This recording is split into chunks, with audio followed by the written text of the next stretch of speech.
concernant la réforme des contrats par la loi Macron. Pourquoi la loi Macron a-t-elle voulu réformer le droit des contrats? Tout simplement pour accroître la concurrence dans le secteur de la grande distribution en facilitant les changements d'enseigne.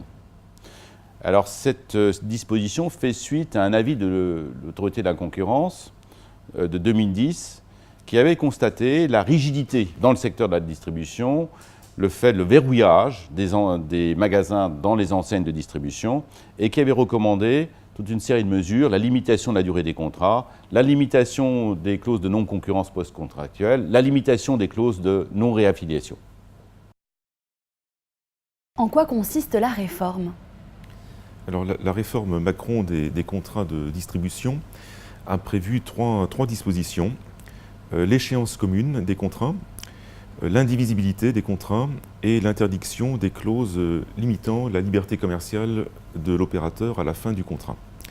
Alors, échéance commune, ça veut dire soit que tous les contrats conclus entre le réseau de distribution et le commerçant de détail qui en fait partie ont la même échéance. Donc si c'est à durée déterminée, ils ont tous la même durée déterminée, 5 ans par exemple. Ou bien, à notre sens également, tous les contrats ont tous la même durée indéterminée. Nous considérons également que c'est une échéance commune. Deuxième élément, l'indivisibilité. Ça veut dire que si je résilie un contrat conclu avec un magasin de commerce de détail, si j'ai conclu par ailleurs 2, 3, voire 15 autres contrats avec ce même magasin, ils sont tous résiliés. Donc ça c'est un peu gênant, notamment en matière de distribution automobile. Un même fournisseur peut très bien distribuer 5 marques et avoir pour chaque marque 3 contrats. Donc ça veut dire que s'il en résilie un, ça voudrait dire qu'ils sont tous résiliés. C'est un peu absurde, mais c'est comme ça. Sauf à faire valoir que les contrats de distribution automobile ne sont pas soumis à la loi Macron. Dernier élément, les clauses post-contractuelles qui limitent la liberté commerciale de l'exploitant sont réputées non écrites. Donc ça veut dire principalement les clauses de non-concurrence post-contractuelle, les clauses de non-réaffiliation post-contractuelle. Eh bien, sauf exception, sauf régime particulier, elles ne sont plus valables lorsque la loi Macron sera applicable. Peut-on y échapper? Là, il y a 3 lignes de défense. On peut soutenir que le contrat ne relève pas du champ d'application de la disposition.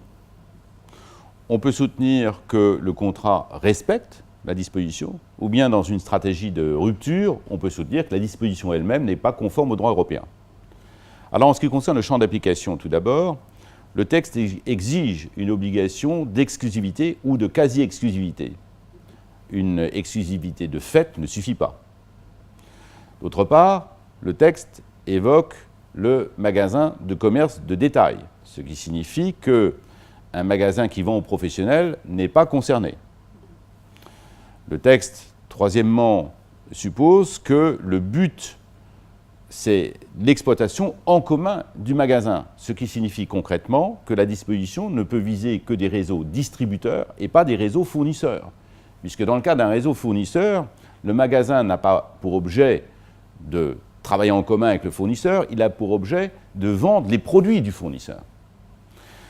Dernière possibilité, en ce qui concerne le champ d'application, le texte vise des restrictions de concurrence. Donc, il vise à faire plus de concurrence. Donc, il faut que la clause porte atteinte à la concurrence. Exemple, une clause de distribution sélective qualitative n'est pas concernée, elle est inhérente au contrat de distribution sélective. En revanche, une clause d'exclusivité insérée dans un contrat de distribution sélective pourrait tomber sous le coup de la prohibition. Deuxième chose, on peut prétendre finalement que le contrat respecte la disposition de la loi Macron. Si la loi Macron a pour objet de faciliter les changements d'enseigne, un contrat à durée indéterminée qui justement facilite la fin de contrat, la sortie du contrat, devrait être considéré comme parfaitement conforme à l'article 31 de la loi Macron. Dernière ligne de défense, la loi Macron elle-même n'est pas conforme au droit européen. Comment peut-on dire ça? Eh bien, il y a un certain nombre de contrats que le droit européen considère comme ne portant pas atteinte à la concurrence, ou bien, ça c'est le cas de la distribution sélective qualitative par exemple, ou bien un certain nombre de contrats que le droit européen considère comme exemptés par le droit européen de la concurrence. comme la distribution exclusive, l'approvisionnement exclusif, la franchise, dès lors, par exemple, que ces contrats remplissent les conditions du règlement restriction verticale.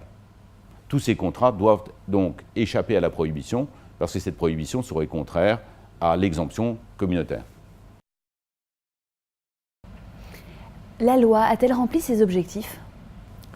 Alors à notre avis, non, parce que la loi avait pour objectif de déverrouiller les contrats entre les enseignes de la grande distribution et les magasins indépendants de commerce de détail membres de ces enseignes, les franchisés.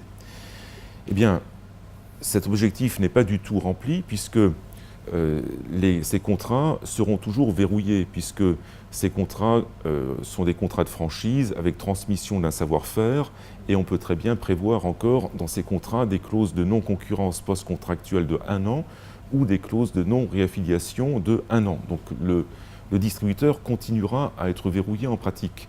Par ailleurs, la loi Macron a une faiblesse, c'est qu'elle prévoit qu'on ne peut pas prévoir certaines clauses dans les contrats de distribution, mais on peut les prévoir dans les contrats de société.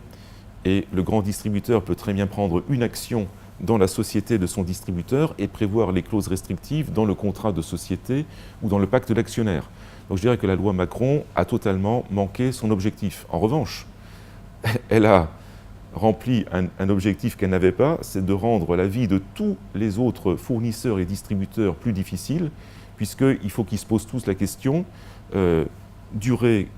même durée des contrats, résiliation automatique d'un contrat si j'en résilie un, etc., alors que ce n'était pas du tout nécessaire.